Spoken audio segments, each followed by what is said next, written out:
নমস্কার।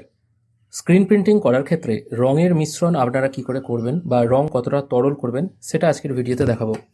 এখানে আমি যে রংটা ইউজ করছি সেটা হলো সায়ান কোম্পানির, এটা পিভিসি ম্যাট কালার। এখানে দেখুন গ্লস লেখা আছে, কিন্তু এটা কিন্তু গ্লস নয়, বডি কেটে ম্যাট করা হয়েছে। ম্যাট কালার আপনি দেখেই বুঝতে পারবেন যখন এরকম যে কৌটোর যে হয় যেগুলো বা রঙের যে বোতলগুলো হয় সেখানে দেখবেন একটু খসখসে ভাব থাকে।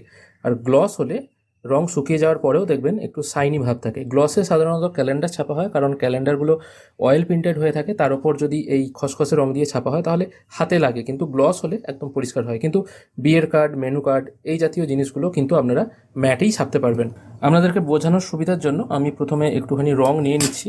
রংটা দেখুন এখানে কিন্তু প্রচণ্ড শক্ত আকারে আছে। আমি প্রথমে একটু রং এখান থেকে তুলে নিচ্ছি, এতটুকুই তুলছি আপনাদের দেখানোর জন্য। দিয়ে আমি একটি পাত্রে রাখছি। খেয়াল করে দেখুন আমি এখানে রং একটুখানি নিয়েছি, কিন্তু এটা যথেষ্ট কিন্তু চাপ, দেখতে পাচ্ছেন কোনোভাবেই নড়ছে না। এবার কতটা পাতলা করতে হবে সেটা কিন্তু আমি এবার দেখাবো। সেই জন্য আমাকে রিডিউসার ইউজ করতে হবে। আমার সামনে রিডিউসার আছে, এখন আমি একটু রিডিউসার এতে মেশাচ্ছি।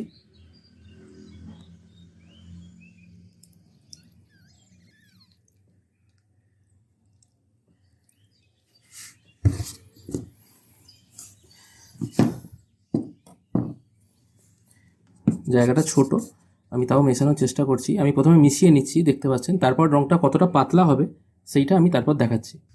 খেয়াল করে দেখুন আমি মিশ্রণটাকে পাতলা করেছি এই স্কেলের মাধ্যমেই। যেহেতু আমি এক হাতে সব কিছু কাজ করি সেই জন্য পাতলা করাটা দেখানোটা হলো না। জাস্ট কিছুই নয়, নাইট্রোর সাথে রংটাকে ভালোভাবে এইভাবে মেশাতে হবে স্কেলের মাধ্যমে বা যে কোনো শক্ত কাঠির মাধ্যমে। আমি এখানে দেখানোর চেষ্টা করছি। দেখুন আমি একটুখানি রং তুলছি, ঠিক এরকম পাতলা হলেই কিন্তু হবে জিনিসটা। আশা করি আপনাদেরকে বোঝাতে পারছি। যত বেশি আপনারা এটাকে পাতলা করবেন তত কিন্তু রংটা ভালো হবে, না হলে কিন্তু রং প্রিন্টের সময় জাম হয়ে যেতে পারে। ঠিক এইভাবে আপনাকে মেশাতে হবে। প্রথম দিকে একটু রংটা শক্ত ছিল, তাই যখন আমি স্কেলের মাধ্যমে মেশাচ্ছিলাম তখন এই বাটিটা উল্টে যাচ্ছিল বারবার, কিন্তু এখন আর উল্টাচ্ছে না। ঠিক এইভাবেই কিন্তু আপনাকে কাজটা করতে হবে, আর রংটা ঠিক এতটাই পাতলা হবে। একজন প্রশ্ন করেছিলেন যে কতটা রং পাতলা করব।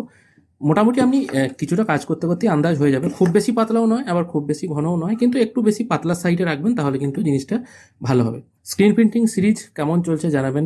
যাদের কোনো রকম অসুবিধা আছে অবশ্যই কমেন্টে প্রশ্ন করবেন। একদিন এই ব্যাপারটি নিয়ে শুধুমাত্র লাইভে আসবো, সেখানে শুধুমাত্র স্ক্রিন প্রিন্টিং রিলেটেড প্রশ্নই থাকবে এবং তার উত্তর দেওয়ার চেষ্টা করব। আশা করি আজকের ভিডিওটি আপনাদের ভালো লেগেছে। যদি ভালো লেগে থাকে অবশ্যই একটি লাইক করবেন। ভিডিও দেখার জন্য অসংখ্য ধন্যবাদ।